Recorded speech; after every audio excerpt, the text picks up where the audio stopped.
India news हट, भारत की खबरें सच्चाई के साथ।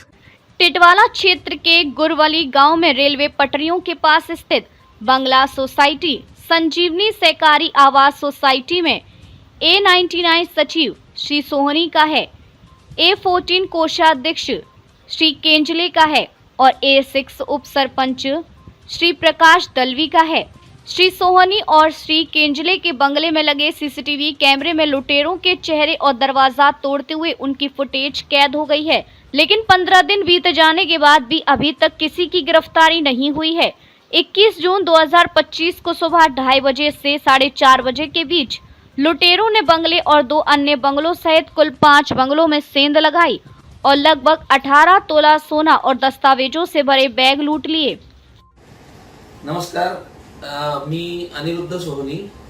आमच्या संजीवनी कोऑपरेटिव्ह हाऊसिंग सोसायटी ही बंगल्यांची सोसायटी टिटवाळ्यानजीक गुरवली गावात रेल्वे फाटकानजीक आहे। तिथे गेल्या महिन्यात 21 जून 2025 रोजी 5 बंगल्यांमध्ये एकाच वेळी दरोडेखोरांनी घरफोडी केलेली आहे। संपूर्ण या दरोडेखोरांनी दरवाजाची कुलप तोडली आहेत, कडी कोयंडे तोडले आहेत, सेफ्टी डोर्स तोडले आहेत आणि घरामध्ये आल्यानंतर त्यांनी कपाटं तोडली आहेत, स्टीलची कपाटं तोडली आहेत। सर्व प्रकारच्या मौल्यवान सामानांची नासधूस झालेली आहे। कागदपत्र इतस्ततः पसरून टाकलेली आहेत काही ठिकाणी आणि पावसाळी दिवस असल्यामुळे सर्व ह्यांचं चिखल आणि हे लागून खूप नुकसान झालेलं आहे। रोख रकमेची तर त्यांनी चोरी केलीच आहे, परंतु श्री प्रकाश केंजळे यांच्या A14 या बंगल्यामध्ये त्यांना सोनं सुमारे 18 तोळे सोन्याचे दागिने सापडल्यामुळे ती ही त्यामध्ये चोरी झालेली आहे। या सर्व 5 बंगल्यांपैकी 4 बंगल्यांमध्ये सीसीटीव्ही कॅमेरे असल्यामुळे या दरोडेखोरांचं संपूर्ण चलचित्र हे कॅमेरामध्ये कैद झालेलं आहे। त्यांनी ज्या पद्धतीने ते दरवाजा तोडत असताना त्याचं हे इथून तिथे जात असताना त्यांचे संपूर्ण हे आणि एका ठिकाणी तर एका दरोडेखोराचा तर संपूर्ण व्यवस्थित फोटो त्यामध्ये दिसत आहे। या सर्व गोष्टींची कंपाईल करून आम्ही कल्याण तालुका पोलीस स्टेशन ठाणे ग्रामीण अर्थात मांडा पोलीस स्टेशन येथे सबमिट केलेलं आहे। FIR मध्ये तशी नोंद आहे आणि पोलिसांच्या माध्यमातून तपास कार्य चालू आहे।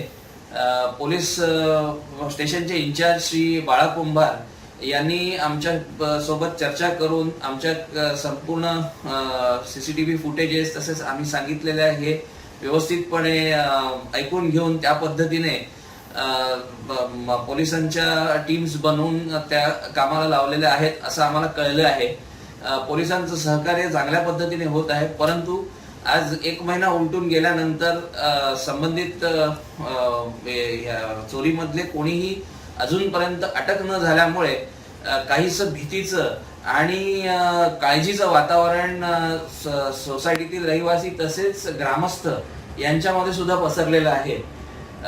कारण 3-3.5 महिन्यापूर्वी म्हणजे मार्च महिन्यात 15 तारखेला एका बंगल्यावर याच पद्धतीने दरोडा पडला होता। त्या संदर्भातही FIR ची नोंद झालेली आहे, परंतु त्याच्यातही कुठल्या पद्धतीने कोणाला अटक वगैरे झाल्याचं ऐकिवात नाही। त्यामुळे ही पुन्हा होऊ घातलेली दरोड्याची हे आहे का या संदर्भातही सोसायटीच्या आणि ग्रामस्थांमध्ये संशयाचं वातावरण आहे, घबराटीचं वातावरण आहे की ज्या पद्धतीने पुन्हा ह्या एकाच टाईपच्या चोऱ्या दरोडे होत आहेत, घरफोड्या होत आहेत। तर या संदर्भामध्ये आमची पोलिसांकडे अशी मागणी आहे की त्या स्थानिक भागातून कोणी त्यांना त्या संदर्भामध्ये सहाय्य करताय का या संदर्भामध्ये कॉल रेकॉर्ड्स व्हॉट्सअप मेसेज या माध्यमातून काही सुगावा लागतो का, काही संशयास्पद सापडतं का, किंवा काही माहिती त्या माध्यमातून निघते आहे का, हेही बघणं गरजेचं आहे. याच पद्धतीने सशस्त्र व्यक्तींनी एक दरोड्याचा प्रयत्न 2023 साली सुद्धा A99 या बंगल्यावर केला होता.